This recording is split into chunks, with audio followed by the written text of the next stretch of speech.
Hey guys, welcome to my channel. I'm Heather Audrey Lapierre. In this video, I'm going to share a little bit of some of my career path story. I recently spoke at a junior achievement event. I planned out my presentation. They asked me to speak because if you guys follow me here or on Instagram, then you know that I hosted my first event in October. And it was a successful event because the tickets sold out in a day. Our speakers were amazing. Marnie from Helmet Free Life and also the Birds Papaya. I'll link both of those people below so you can check them out. They were both amazing speakers and had a great draw, and it was a wonderful experience. We had amazing vendors. I'll link the website so you guys can check everyone out that was part of the event. But it was just a great success all around, good experience had by everyone. And so I was asked to speak at the junior achievement event that was just hosted in Sarnia last week, and to share my career path and how I've kind of become an influencer and now an event planner. I'm working on planning a future events. And so I was tracing through my career path, and it hasn't been a straight path, and it's been a path filled with lots of failures. And I put together this presentation, and I'm really excited to share it because I've learned that failure is part of the process. And I want to share this story specifically with, I was speaking to a group of 17-year-old girls, but my story holds a lot of failure and a lot of uneven trails and uneven path. But I think that when we are aware that failure is part of the process, and if we can learn lessons from it, then it can be really valuable to us. And then I also think that I'll share this in my story. I literally have my cue cards from the event, but because I wanted to film this for my channel. But one of the things that I've learned too is I've been in situations where I had opportunities, but I didn't see the value in them, or I didn't see how important they could be to my future. I just thought that it was a waste of time or it wasn't valuable. And I've learned that there is a lot of value in those situations, and there can be a lot of value in the mundane. So I'm gonna go through my story. If it gets long, then I'll make this a series of videos, but let's get started right from the beginning of when I was a teenager, when I started working. So in high school, I was very passionate about performing arts, and I loved theater, I loved singing, I loved acting and dancing. So that's where I spent all of my free time, singing, acting, dancing, in productions, auditioning, and my goal was to be an actress.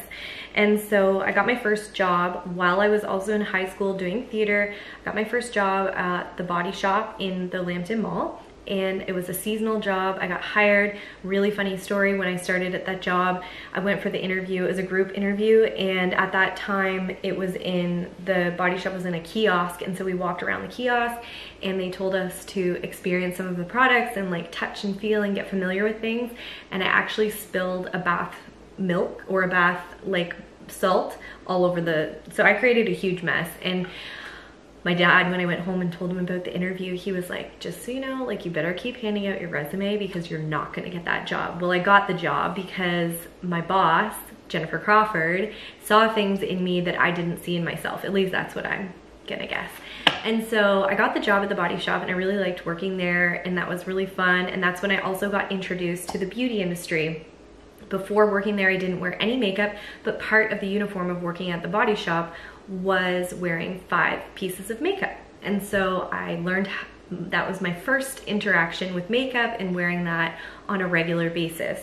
And so I really enjoyed my time there. And then while I was working there, Jennifer purchased Carol Baker Visage, and she asked me to come work with her there. And so I needed to do some training at the Carol Baker Visage head office to go to this new job, but I was still in high school. So my parents knew that I really liked working, and so I was allowed to miss a week of school to go do this training at the head office. And so that's what I did.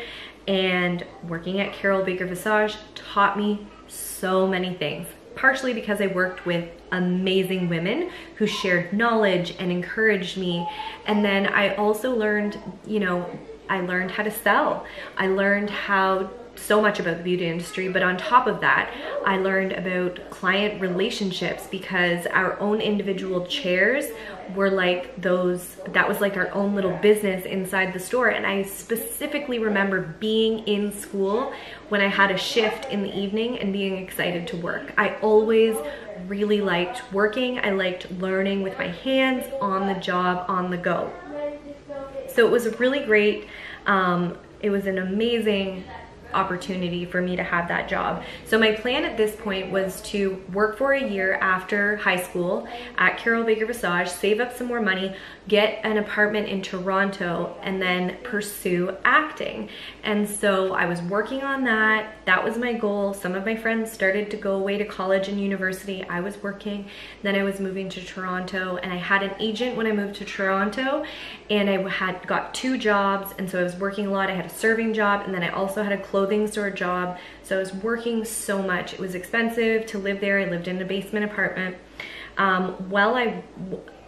One lesson that I have learned from all of this is that when I was going after that dream of being an actress, my head was not in the right place. I was so focused on fame. I wasn't focused on being the best actress. I wasn't focused on perfecting my craft. I was really focused on fame, which was not something that I should have been focused on. I was worried about being noticed and things like that. And so because I didn't have my focus in the right place, I was frivolous with my money when I lived on my own for the first time, and I was also frivolous with my time. I partied a lot. I had a lot of unhealthy habits, and because of that, I was evicted from my apartment. And I don't think I've shared that on my social media before. Definitely not something I'm proud of. Huge failure. Thank God I have amazing parents who accepted me back home. So I was in Toronto for about a year of you know, living irresponsibly. And then I moved home with my parents, which was crushing because I felt like a failure, which I did fail, but I wasn't a failure. I had failed at a lot of different things. And, but my parents loved me unconditional. And so I was able to go home. I went back to Carol Baker Visage, asked for my job back, and I got my job back. But the problem with that, at this point, I was very crippled by my failure. I was like, how am I gonna pursue acting living in a small town? Who am I? Like, I was so defined by this dream that I had that I was just like completely lost. And so going back to my old job, my head wasn't in the right place, my heart wasn't in the right place, and my effort was not the same. And I am so grateful that I had women that worked with me, that sat me down and had hard conversations with me. And so I started looking for other jobs because I wasn't in the right place anymore.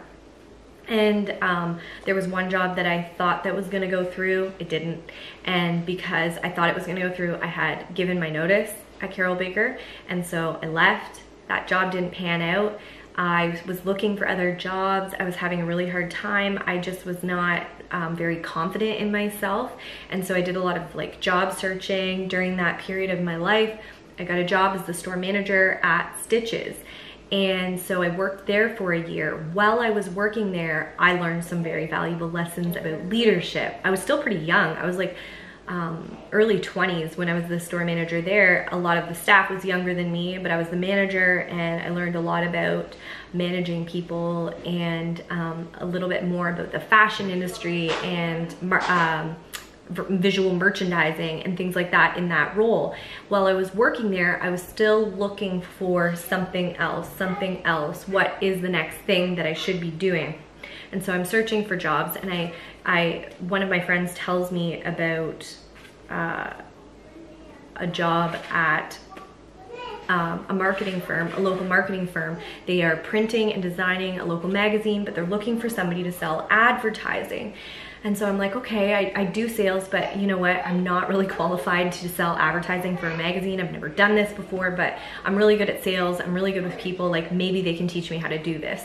And so I applied for the job. I got the job. And the marketing firm was also looking for an account manager as well. So that ad sales job that I wasn't qualified for, I got, and I was trained in account management. And at this marketing firm, I again was extremely blessed, so blessed with an amazing employer who taught me so much and trusted me, which I will forever be grateful for. And so I worked there for 5 years. So I started in the ad sales account management position, and at the end of my 5-year term, I had recently been promoted to vice president of the company. Also, while working at the marketing firm was when I started getting into blogging. So I started my first blog when I was in 2011. And where this all came from was I was at a desk very often for the full day. And so I'd bring my lunch to work and I would sit at my desk, and on my lunch break, I would search for fashion bloggers because that's what I was into. So I found a handful of fashion bloggers that I really loved, and I read their blogs. Some of them posted every single day. So I was like, perfect. I could read a new post every day on my lunch break. And every once in a while, one of them would share like a very personal story. And so I got to know them and I was like, wow. And some of them were sharing things that were emotionally connecting with me, and it would help me through a hard time if they were going through something similar, and it just really blessed me in this huge, amazing way. And so I started my blog. I was like, well, I really think, you know, this is creative and this is fun, and I think that if they can do it, then maybe I can do it, and maybe somebody will be hear one of my stories and it will help them through a hard time, or maybe I can just like inspire people with fashion and things like that. So I started a blogger blog in 2011, and I just started getting creative with it, and I didn't even share it on Facebook or anything. I just created the posts and kept it to myself for quite a while, and just, you know, thought, let me figure out how to do this and feel this out. And so that I worked on my blog as a fun thing the whole time that I was working at the marketing firm. So then I got promoted, I'm vice president, I'm climbing the ladder, I'm feeling really good about my career path. And over that 5 years, I also got married. And so I'm a wife now. I feel like just, you know, life is going really well. And I'm on the track that I want to be on. And then we have we get pregnant, and we wanted to get pregnant. And so we were so excited that we were pregnant. And so I'm like this pregnant working lady, and I'm feeling good. And then I have my baby, my first child, and I'm at home on maternity leave for 3 months. And I start to feel like, oh, I missed a very important part, guys. While I was pregnant, I experienced extreme anxiety. So this is actually when I started getting into the Bible. And you know what's crazy good? When you get into the word gets into you, and it changes everything. It changes your whole perspective. So I'll just backtrack a little bit. When I was pregnant, I had some extreme anxiety, and I've always had a relationship with God since I was a kid. I've always had a relationship with God. But I had a lot of like stray years in my 20s. But when I was pregnant with Luke, that's when I was like, okay, God, I cannot do this by myself. And so I was like, you take the wheel. I recommit my life to you, Lord. You are my savior. I need you. And so what I did is I started reading the Bible, and I started with just a single Bible verse every day.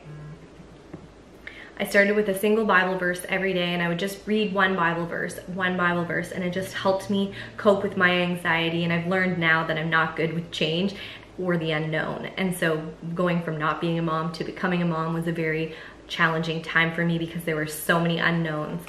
And so, so I started getting into the Word. So then I'm on maternity leave. So I have my son, everybody's healthy, everybody's good. And then I'm home, I'm on maternity leave. 3 months in, I start to have this feeling inside of me, and I'm like, I think I want to be a stay-at-home mom. Like, what the heck? I was like climbing the ladder, corporate. I was only going to take half my maternity leave because I wanted to get back to work so bad. And now I feel like I want to stay home. I want to be a stay-at-home mom. And I was so afraid to talk to my husband about this, not because he's mean or anything, but because we had never had the conversation that I could possibly be a stay-at-home mom. It was always, I'm going to go back to work because that's what you do. That's what we're going to do. We're both going to work, and that's the plan.